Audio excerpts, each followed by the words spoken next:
Salut à tous, petit café du matin pour une grosse journée. Alors aujourd'hui, ce qu'on va faire, c'est que on va creuser en fait en dessous de la partie cuisine buanderie pour voir où sont les fondations. Donc j'imagine que vous l'avez déjà vu dans pas mal des vidéos précédentes, mais en fait il y a une énorme fissure au niveau de ce bâti-là. Et on pense, en tout cas avec l'architecte, qu'il y a un endroit où, enfin en tout cas sur la fin de l'annexe, où il n'y a pas de fondation. Du coup, il faut absolument qu'on s'en rende compte si c'est le cas ou pas. Parce que s'il n'y a pas de fondation, ben voilà, il y a vraiment un risque que la structure s'effondre. Donc du coup, ici, le but, ça va vraiment être de creuser jusqu'à en suivant la fondation existante, en tout cas de la citerne d'eau de pluie, et voir si en dessous du mur il y a une fondation. Voilà, donc quand je parlais de fissure, donc je parle bien de celle-ci qui a été rebouchée au ciment il y a déjà quelques temps. Alors si on se rapproche, ben, on voit que ça a un petit peu bougé par-ci, par-là. Bon, c'est pas énorme, mais ça a quand même un petit peu bougé. Et alors il y a cette fissure ici qui laisse présager que la structure à droite ne tient pas sur des fondations. Voilà, donc la structure à droite, c'est laquelle? C'est celle-ci. Donc si vous vous rappelez bien par rapport à la vidéo de présentation, c'est là où il y aura la buanderie dans la phase 1. Ici, c'est là où il y aura la cuisine. Donc, il y a une citerne d'eau de pluie qui va de là à plus ou moins ici, jusqu'à l'intérieur, donc sur toute la surface ici. Et là, en dessous, on pense qu'il n'y a pas de fondation. Donc le but aujourd'hui, ce n'est pas de creuser à l'extérieur, mais à l'intérieur. Et donc je vais... Donc ici, on a le début de la fissure à l'intérieur. Donc on imagine que la citerne d'eau de pluie s'arrête juste ici. Donc je vais retirer voilà, ici les 4-6 carrelages pour creuser. Donc je vais suivre le mur et voir où s'arrête la structure de ce mur-ci. Voilà, je vais faire un trou donc là et un trou juste ici. Alors on ne le voit pas forcément dans les vidéos, mais là vous le verrez certainement beaucoup mieux. En fait, donc le coin de cette structure tire tout le reste vers le bas, et on voit d'ailleurs très bien ici le linteau en bois qui est complètement penché. Et on voit très bien avec le bâti de la porte qu'il n'y a rien de droit. Voilà, donc on va faire ça aujourd'hui. On va voir combien de temps ça va nous prendre. Et suivant ça, ben, on saura dans quelle situation on est, si on doit commencer à stresser ou pas. Autre point important également par rapport aux fissures, donc c'est la petite fille des anciens propriétaires, donc dans les années 40-50, nous disait que en fait ce puits qui est juste là, donc c'est un puits en fait, donc c'est une arrivée d'eau, donc il y a probablement également de l'eau qui coule en dessous et qui fragilise donc le sol. Donc il faudra également que je creuse là dans le coin pour voir où ça va, ce qu'il y a, si ce muret sert à quelque chose, enfin voilà. On continue.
Alors j'ai commencé à creuser, donc on voit bien ici le mur de briques qui correspond à la citerne d'eau de pluie, et donc le mur ici qui continue vers le sol. Et donc je vais certainement continuer à ouvrir ici pour me permettre d'aller beaucoup plus profond et pour voir donc s'il y a des fondations.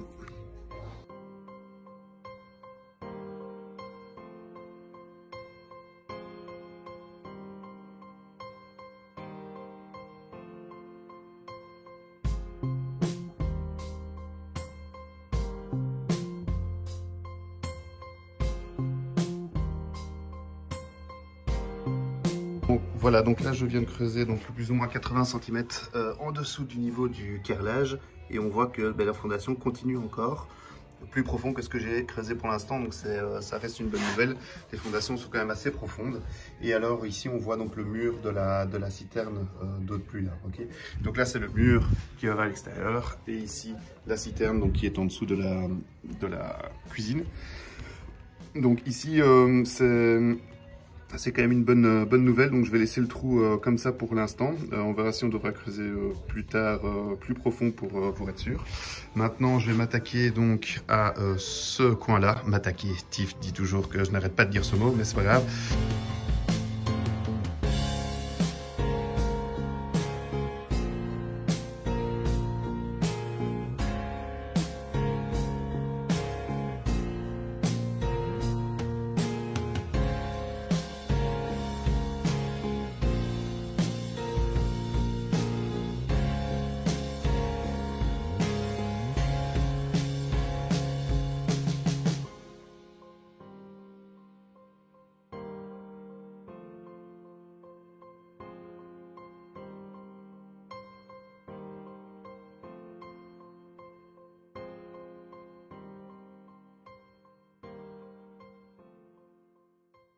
Voilà, ici en cassant, j'ai découvert un deuxième tuyau et j'ai l'impression, ouais, c'est un tuyau de, ah ouais, d'égouttage. Je sais pas où ça va, je vais retirer tout, on verra.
Salut à tous, alors aujourd'hui on continue avec le trou qui est juste là. On va continuer à creuser pour être sûr qu'il n'y a pas de problème.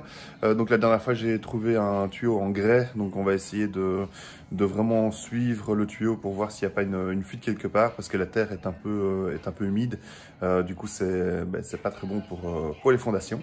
Voilà, donc je vais continuer à faire ça aujourd'hui et une fois que ce sera terminé, alors là je continuerai donc au premier étage et comme ça on avance encore dans la maison. J'espère que cette histoire de fondation s'est terminée, donc pas trop longtemps parce qu'il y en a marre. C'est vraiment nul. Mais d'abord, un petit café.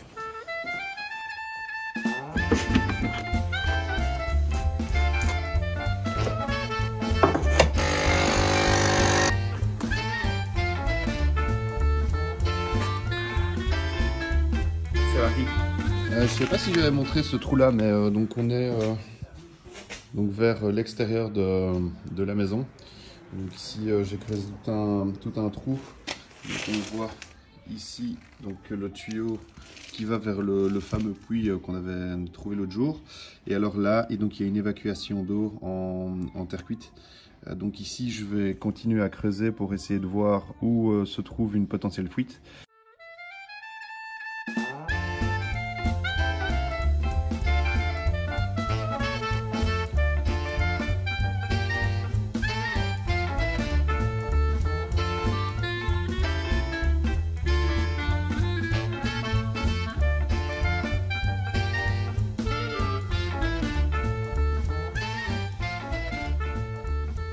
Ok, donc j'ai terminé de creuser le trou. Donc mon architecte, donc Vincent, a dit que c'était pas nécessaire de continuer. Donc j'ai monté l'échafaudage ici. Comme ça, on va pouvoir donc terminer de retirer tout le torchis juste ici au-dessus. Et là au-dessus également. Ok. Voilà, donc je vais monter la dernière passerelle et comme ça on peut s'attaquer à ça. Ce coin-là, attaquer. Tiff dit toujours que je n'arrête pas de dire ce mot, mais c'est pas grave. Si j'ai encore le temps, je vais commencer aussi également à brosser les briques. Donc je l'ai fait ici. Voilà, donc là, en deux coups de brosse, la plupart du torchis sortir. Et comme ça, on est sûr qu'on n'a plus rien d'ancien sur le mur, quoi. Voilà, c'est parti, let's go!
Je viens de regarder le timing, au final il m'a fallu 25 minutes pour faire tout ce que vous venez de voir là maintenant.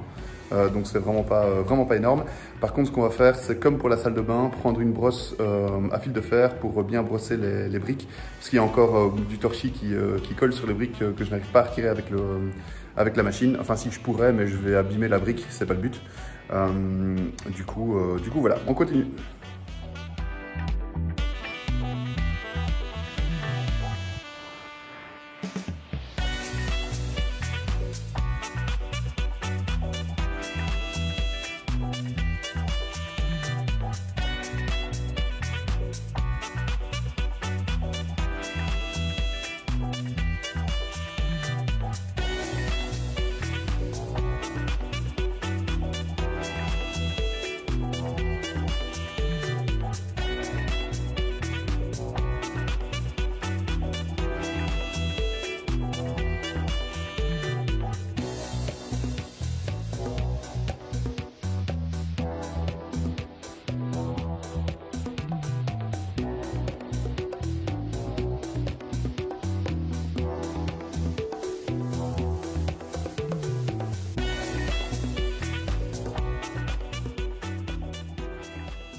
Je m'arrête ici, je vais passer à la brosse parce que ça me bourre un peu d'utiliser le burineur pour être honnête. Donc je vais commencer à brosser à partir de au-dessus et on va descendre ça. Je vais essayer de faire ce mur là et puis je continuerai à buriner le reste, donc les fenêtres, etc. On va voir un peu comment ça va donner.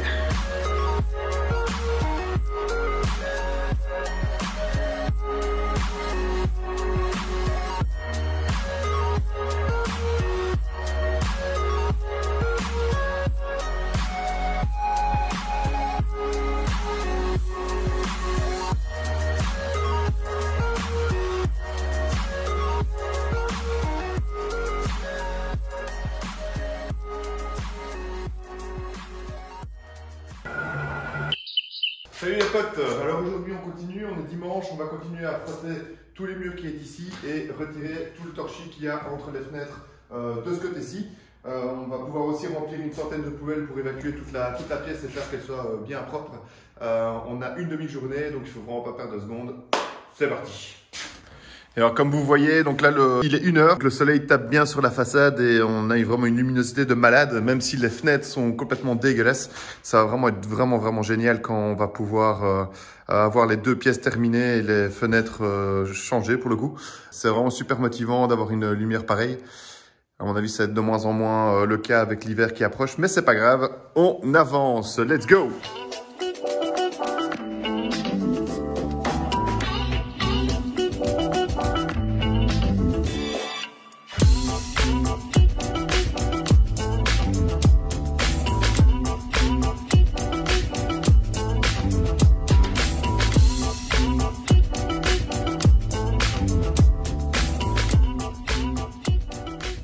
Voilà donc le mur, juste ici est complètement frotté. D'ailleurs, on voit que la brosse a pris cher. Il va falloir que j'aille en prendre une nouvelle pour continuer. Soit. Donc là maintenant, je vais mettre l'échafaudage en face de ces fenêtres qui seront fermées, ne vous inquiétez pas, pour pouvoir retirer donc le reste du torchis. Et ensuite, je passerai au brossage des murs comme ici pour avoir un mur bien propre qui va permettre ça va lui permettre de bien respirer en tout cas. Une fois qu'on aura mis l'isolant, etc., ça vaut la peine de le faire en tout cas, on pense. Voilà, à tout de suite.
Il a déjà séduit du monde lors de ses montées.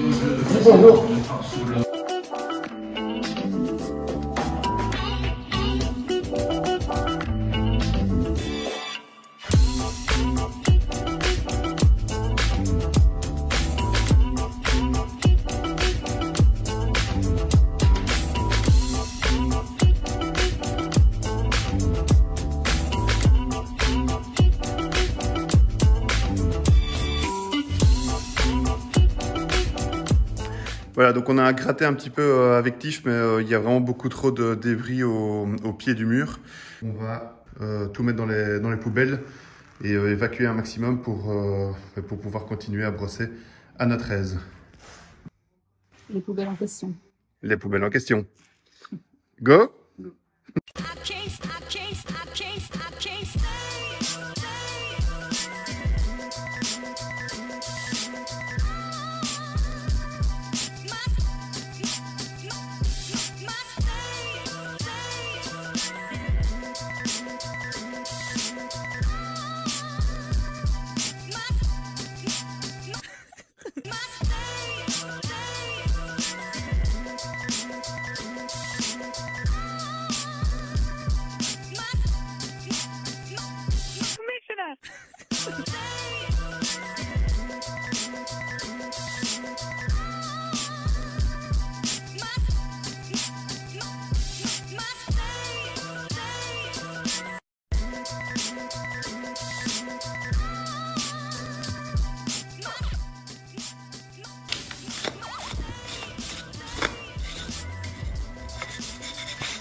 Voilà les petits potes, c'est terminé pour nous pour aujourd'hui.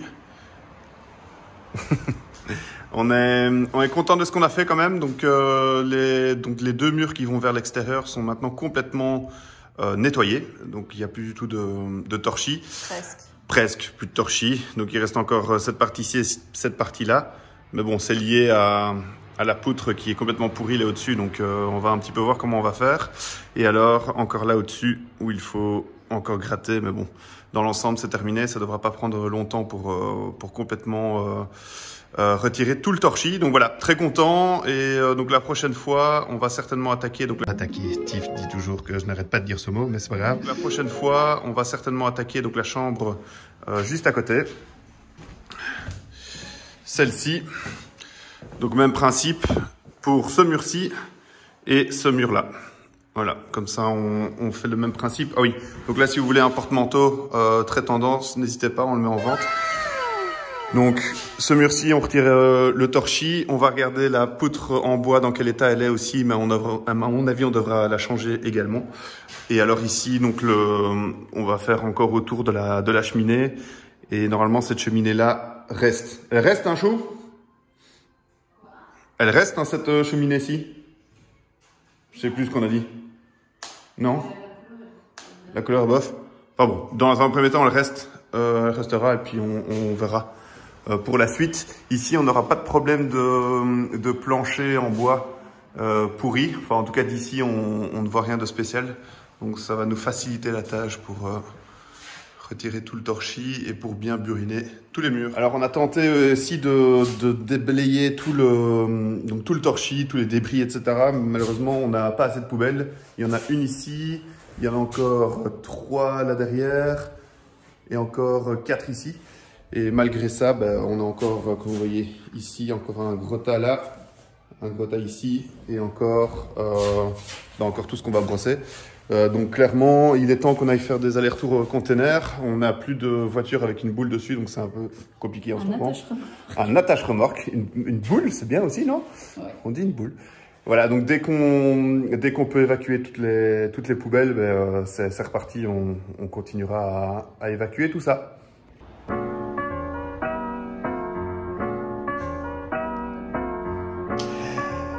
On vous dit au revoir ici. On va terminer notre dimanche à la maison sous le soleil et on vous retrouve au prochain épisode. Bisous!